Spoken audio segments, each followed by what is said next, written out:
पांडवों के साथ जब कौरव अन्याय कर रहा था तो विदुर जी कौरव के ही राज्य के मंत्री थे। एक दिन मन में सोचा सही उपदेश अपने से बड़ों को भी देना चाहिए। विदुर जी धृतराष्ट्र के पास गए और धृतराष्ट्र से विदुर जी ने कहा कि महाराज आप इस राज्य के राजा हैं, सब आपकी प्रजा है और पांडव कोई और नहीं है, आपके सगे भाई का लड़का है और ये आपका पुत्र दुर्योधन जो अत्याचार कर रहा है इस पांडवों पर, ये अच्छा नहीं कर रहा है और आप राजा हैं महाराज, आप होते हुए अन्याय को रोक सकते हैं। राजा में ये सामर्थ्य होता है कि अगर उसके सामने में कोई अन्याय कर रहा हो तो एक राजा ही है जो उसको रोक सकता है। आपका पुत्र दुर्योधन पांडवों को जला देना चाहता है, उसके घर में आग लगाना चाहते हैं महाराज, क्यों नहीं आप बोलते हैं, क्यों नहीं रोकते हैं?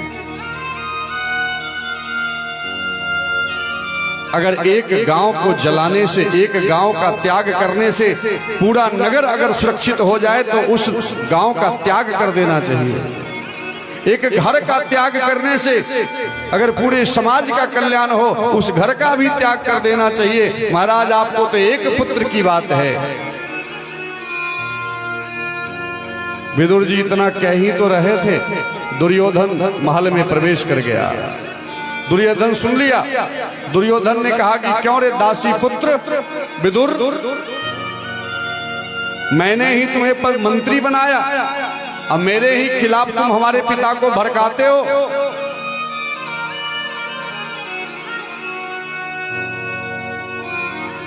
निकल जाओ मेरे राज्य से, आज के बाद दोबारा कभी मुख मत दिखाना इस भवन के अंदर। विदुर जी चल दिए। विदुर जी निर्धन हैं, जाएं तो जाएं कहां, राज्य से निकाल दिए गए। लेकिन महाराज जो भगवान का भक्त होता है उसको कोई चिंता नहीं होता। राज्य से निकल गए, बगल में एक केले का वन था, कदली का वन, उसी वन में छोटे से पर्णकुटी बनाया और दोनों पति पत्नी रहने लगे और दिन भर गोविंद गोविंद करते रहते थे। भजन श्याम सुंदर का जो करते रहोगे तो भवसागर सागर से तरते रहोगे। भजन श्याम सुंदर का जो करते रहोगे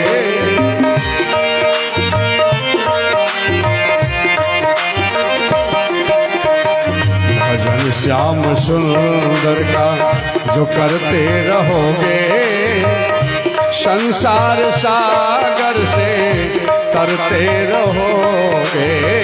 संसार सागर से तरते रहोगे।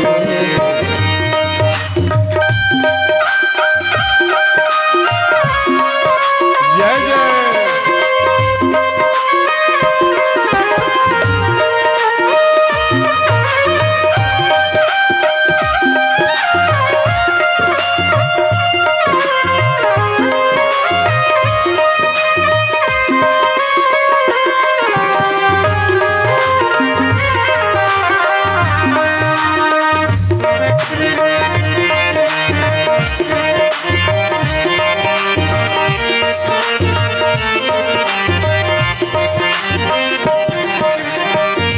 कृपानाथ बेशक मिलेंगे किसी दिन, कृपानाथ बेशक मिलेंगे किसी दिन।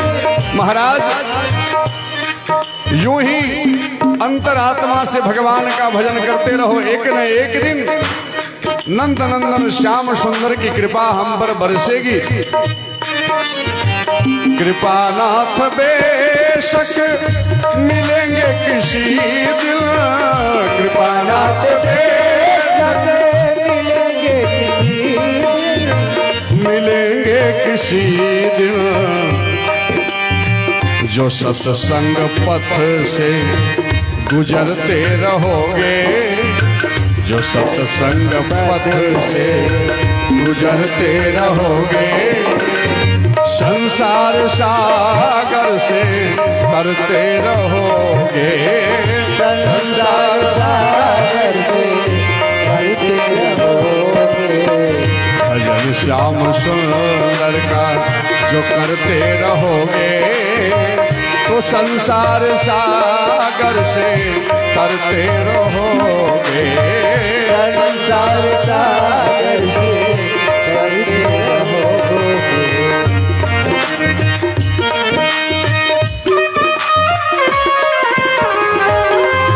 श्री कृष्ण।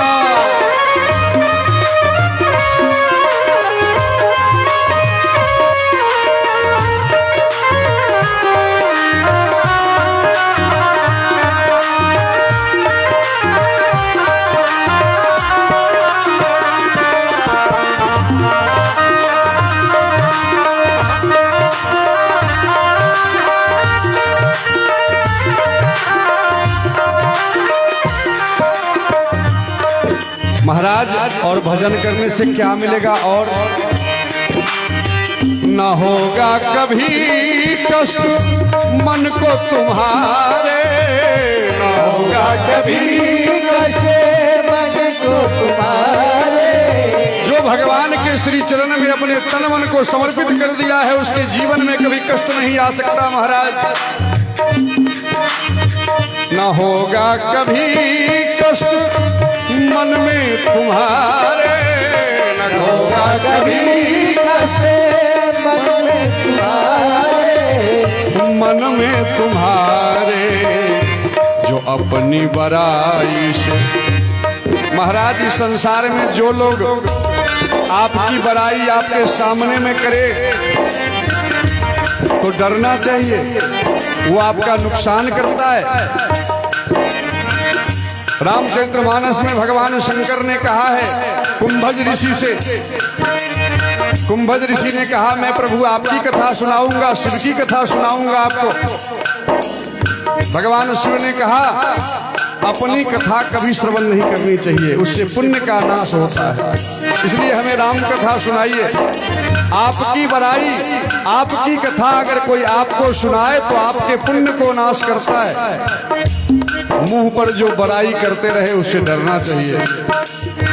न होगा कभी कष्ट मन को तुम्हारे, न होगा कभी कष्ट मन को तुम्हारे, मन को तुम्हारे, जो अपनी बड़ाई से डरते रहोगे, जो अपनी बड़ाई से डरते रहोगे, तो संसार सागर से करते रहोगे, संसार सागर से करते रहोगे, भजन श्याम सुंदर का जो करते रहोगे, तो संसार सागर से करते रहोगे, संसार सागर से करते रहोगे।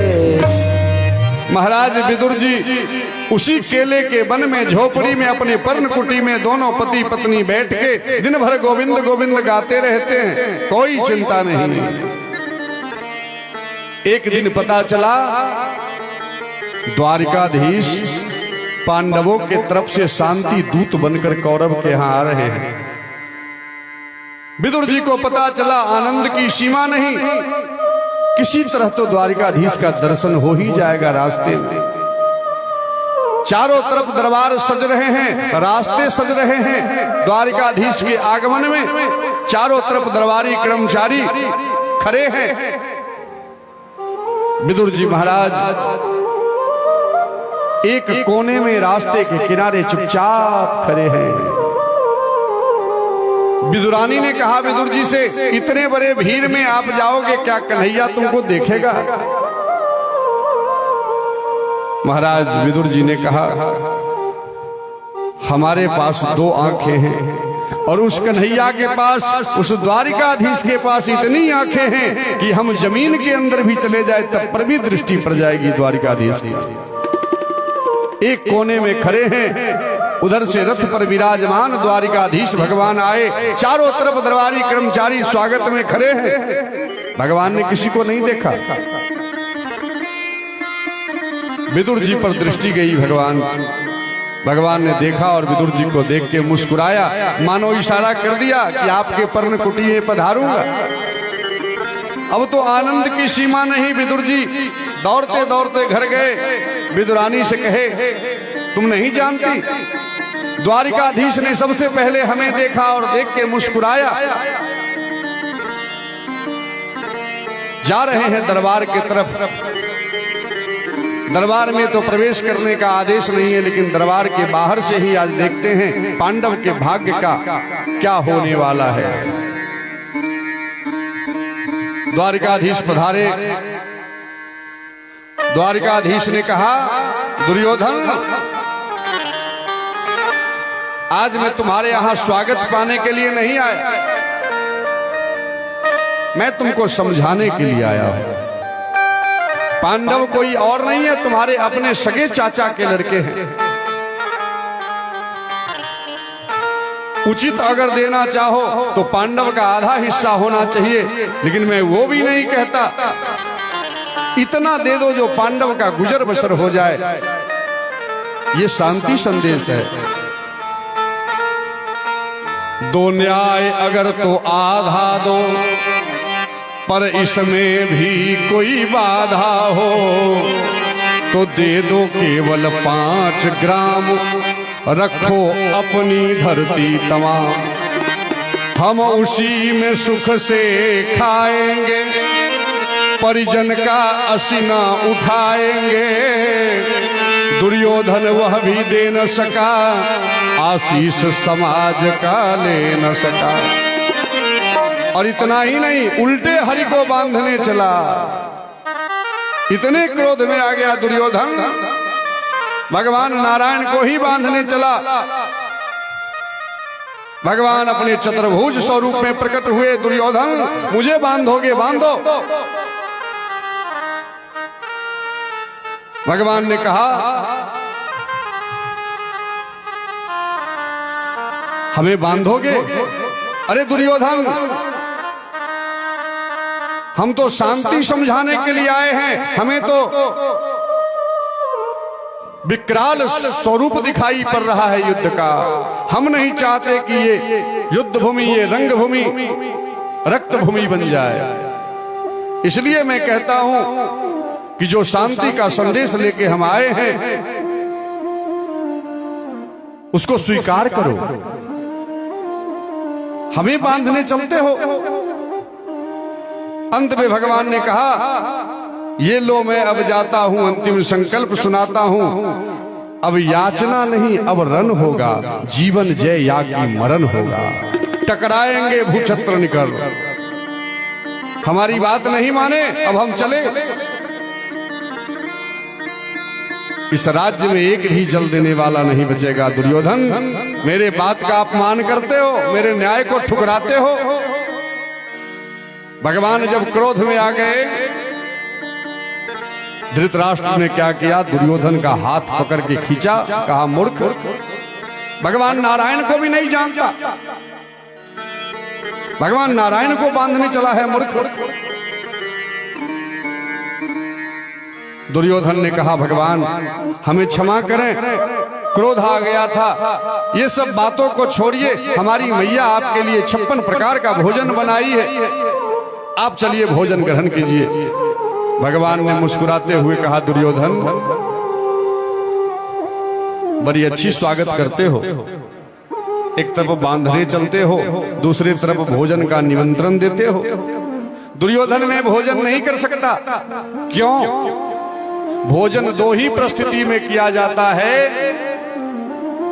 या तो भोजन करने वाले के भीतर भूख हो, या तो भोजन कराने वाले के अंदर प्रेम हो, न मेरे अंदर भूख है न तुम्हारे अंदर प्रेम है, भोजन करूं कैसे। और वैसे भी आज का निमंत्रण हमने विदुर काका के यहाँ स्वीकार कर लिया है, जबकि विदुर जी कुछ जानते ही नहीं।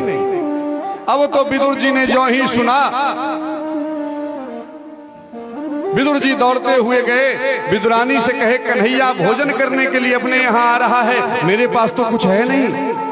हमने कब निमंत्रण दे दिया कन्हैया को, लेकिन आज भरी सभा में कन्हैया ने कहा कि आज का निमंत्रण मेरा विदुर काका के यहाँ है। झटपट में विदुर जी बाजार गए माखन मिश्री लाने के लिए। हमारे नंद नंदन श्याम सुंदर का तो प्रिय है माखन मिश्री। महाराज उधर विदुर जी जो ही बाजार गए, इधर कन्हैया हाजिर। द्वारिकाधीश भगवान कुटिया के दरवाजे को ठकठकाने लगे। ओ काकी, बड़ी भूख लगी है।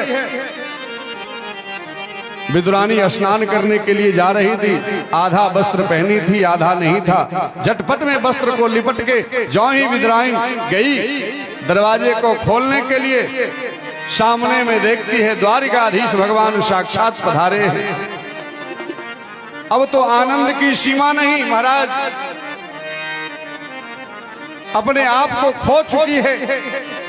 जिसके सामने परमात्मा प्रकट हो जाते हैं, जिसके नेत्र में, जिसके हृदय में परमात्मा का निवास होता है, उसको संसार का कुछ नहीं दिखता।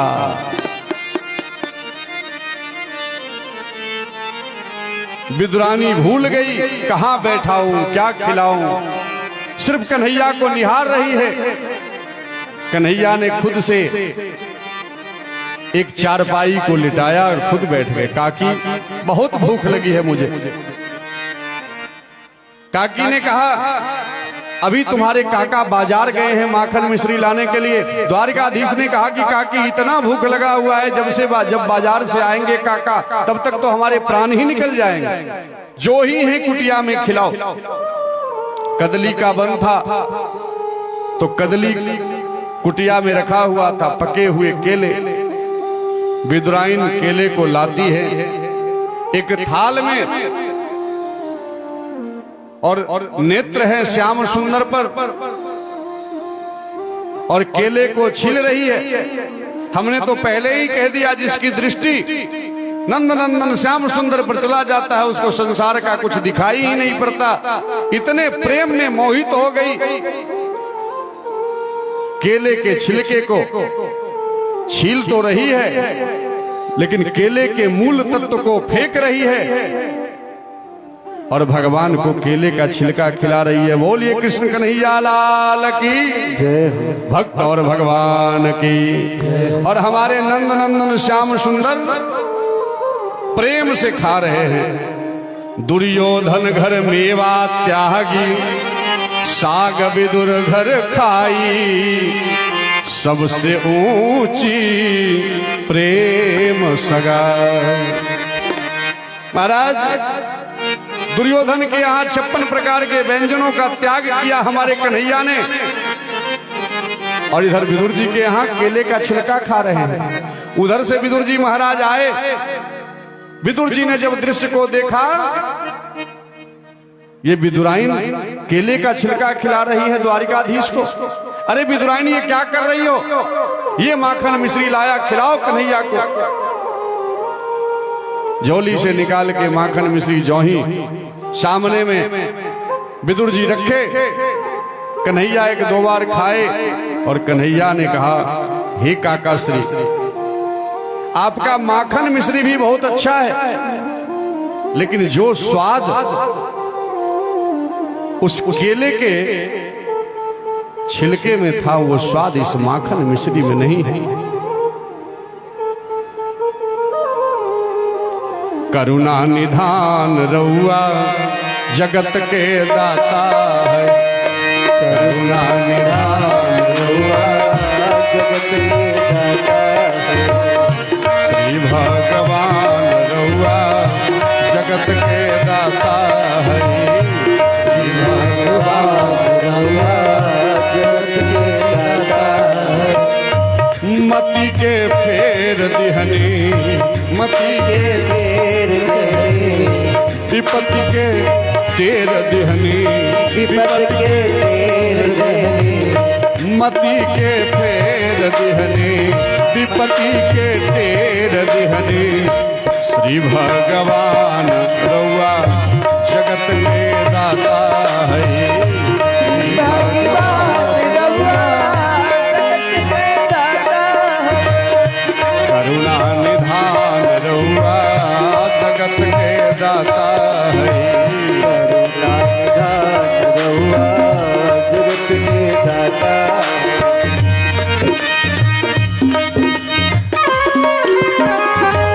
श्री राधे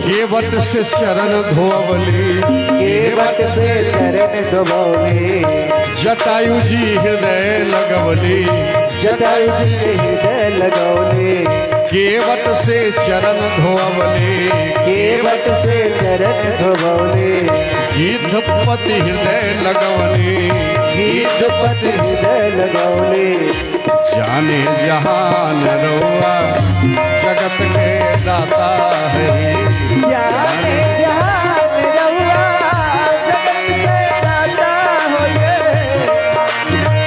करुणा निधान रउआ जगत के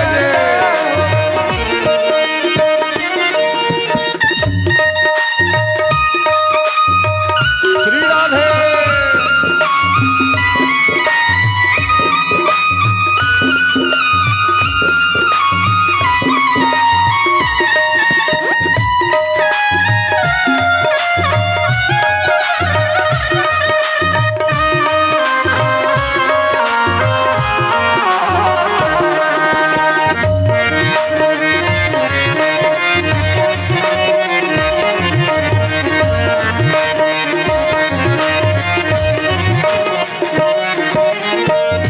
मैया सबरी घर गईली मैया सबरे घर गेली मैया सबरी घर गईली मैया सबरे घर गेली प्रेम से बेरवे खैनी प्रेम से बरवे खैली कई के बखान रउआ जगत के दाता है के बखान रहुआ जगत के दाता है श्री भगवान रउआ जगत के दाता है श्री भगवान रहुआ जगत के दाता है भक्त विदुर घर गई भक्त विदुर घर गेली प्रेम से सगवे खैनी प्रेम से सगवे खैली भक्त विदुर घर गईनी भक्त विदुर घर गेली प्रेम से सगवे खैनी प्रेम से सगवे खैली छोड़ के पकवान रउआ जगत के दाता है छोड़ के भगवान रहुआ जगत के दाता है करुणा निधान रउआ जगत के दाता है करुणा निधान रहुआ जगत के दाता है महाराज ने भगवान द्वारिकाधीश कौरव के यहाँ 56 प्रकार का व्यंजन का त्याग किया और भक्त विदुर के यहाँ केले का छिलका खाए। ये है प्रभु की महिमा, ये है भगवान का स्वभाव। लेकिन भक्त को भगवान के प्रति प्रेम होना चाहिए। महाराज आप कहेंगे हम भी तो भगवान को बहुत चीज अर्पित करते हैं, वो पाते नहीं। आप विदुर जी भी तो नहीं बनते हैं। अपने तन मन धन को समर्पित कर दीजिए श्याम सुंदर के चरणों में। फिर देखिए श्याम हमारे कृष्ण नंदन नंदन श्याम सुंदर कितने प्रेम करते हैं हमसे। भाव का भूखा हूं मैं, भाव ही एक सार है। भाव से जो भी है भजता उसका बेड़ा पार है। भगवान कहते हैं कि हम भाव के भूखे हैं, तुम्हारे प्रसाद के भूखे नहीं। महाराज